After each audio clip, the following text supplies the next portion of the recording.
Ako lang ba? O lahat tayo napapaisip na kung bakit paulit-ulit ang ating mga kalamidad, ang ating mga problema, at ang ating mga suliranin na paulit-ulit lamang na nangyayari dito sa mundong ating ginagalawan. Yan ang ating pag-uusapan dito sa aking My Journal in Motion sa Love Life Me, Myself and I dito sa Alexander YouTube channel. Kung di pa kayo nakasubscribe, subscribe na kayo para parati kayo updated sa aking mga ganap. Ako lang ba? O kayo rin ba naiisip nyo na kung bakit paulit-ulit ang ating mga kalamidad? Kasi paano natin sisimulan ang bagong taon na ating sasalubungin ngayong taon? Kasi tinapos natin to sa maling pamamaraan, sa maling ating nakagisnan, katulad ng mga pagpapaputok. Yung pagpapaputok na yan, parati na lang yan sa ating pinaalala na bawal itong gawin. Kasi nga nakakasira ito ng ating kalikasan. Nakaka-apekto rin sa ating bilang tao, mga nadidisgrasya sa taong-taong pinagdiriwang ang bagong taon. At madalas naiisip ko rin ang kahinaan ng ating pananampalataya sa ating Panginoong nagsilang sa atin dito sa mundong ibabaw. Bakit? Kasi di ba sasapit ang bagong taon, kumakapit tayo kung saan saang mga paniniwala, kung saan saang mga magpapaswerte sa atin, na magbibigay sa atin ng magandang kinabukasan, magpapataboy ng mga malas sa mundong ito.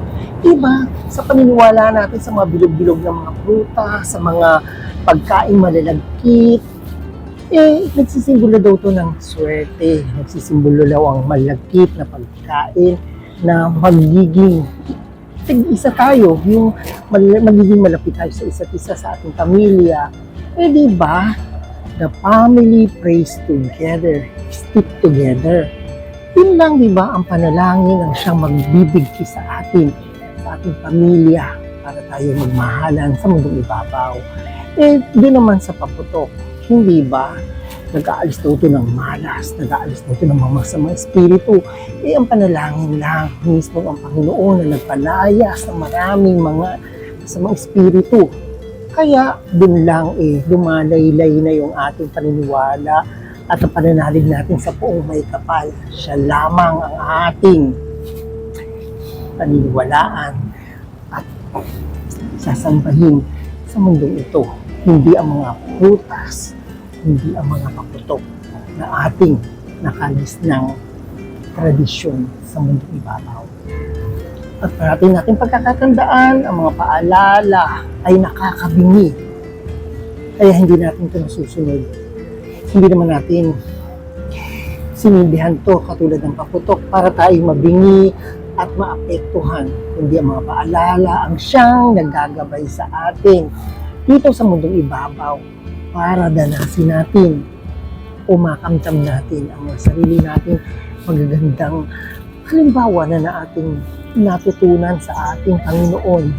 Hindi ba siya ang nagpapamalas ng kabutihan sa bawat isa sa atin? Kaya natin nalalasap ang kapayapaan. Kaya parati natin sasabihin, di ba, the family prays together, stays together. So ang Panginoon ang siyang malagkit ng ating matamis, nakakanin sa buhay natin. Dahil sa kanyang ating pananalig sa kanya ay siyang magbibigkis sa ating mga pamilya. At ang mga paputok, hindi yan nagpapaalis ng mga malas, hindi yan nagpapaalis ng mga masamang espiritu, kundi ang Panginoon ang siyang nagtataboy nito sa aking kapaligiran. At ang paputok din ang siyang nagbibigay pa kung bakit nag-iiba ang climate change. Diba? Dinudugtungan nito ang mga samang polusyon.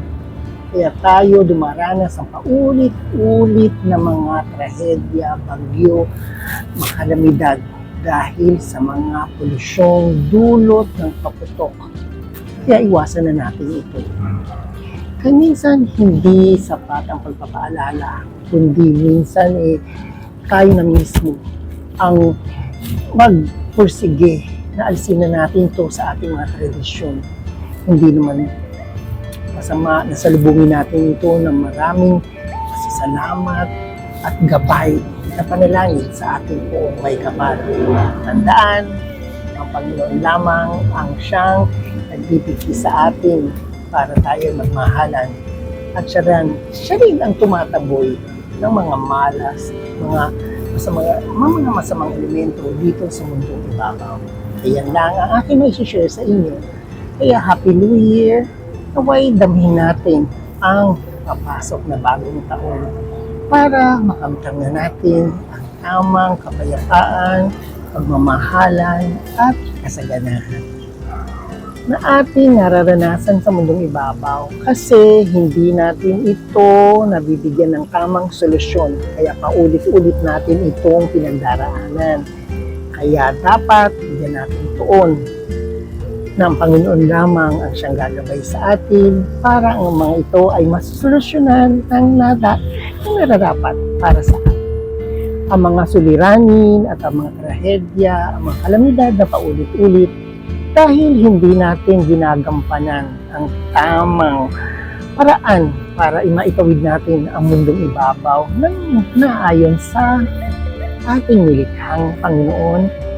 Pagkatandaan, wala sa bilog na prutas, walang sa malagkit na mga pagkain, matamis na mga dessert, ang bubuklod ng pamilya, hindi na sa Panginoon na siyang nagbibigay sa atin ng grasya at kalinga sa mundong ibabaw. At wala rin sa mga ingay ng mga paputok, kundi nasa ingay, kundi nasa alam ng ating pananampalataya sa Panginoon ang siyang pagtataboy ng mga malas, ng sa mga elemento sa mundong ibabaw. Kaya unahin natin ang Panginoon sa pagbabago ngayong pagsapit ng bagong taon.